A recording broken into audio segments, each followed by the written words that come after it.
নজর রাখবো বেলুর মঠে, কারণ রামকৃষ্ণ পরমহংসদেবের ১৯০তম জন্মতিথি উৎসব ১ মার্চ থেকে যা শুরু হয়েছে সাড়ম্বরে পালিত হচ্ছে বেলুর মঠে।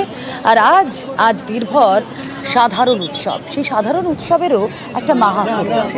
আজ যারা সাধারণ ব্যবসায়ীরা থাকেন, মঠের সন্ন্যাসীরা তাদের থেকে কেনাকাটা করেন, এটাই আজকের এই দিনের রীতি।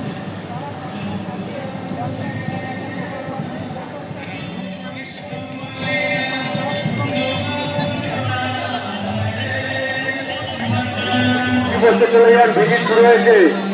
যাদের ডিউটি পড়ে গেছে তারা ডিউটি করছে।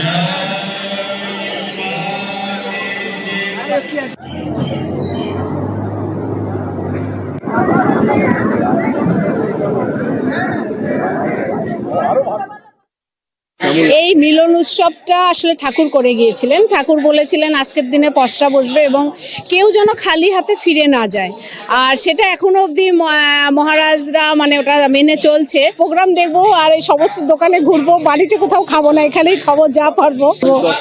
হ্যাঁ, ও তো ভোরবেলা একদম মঙ্গল আরতি থেকে শুরু।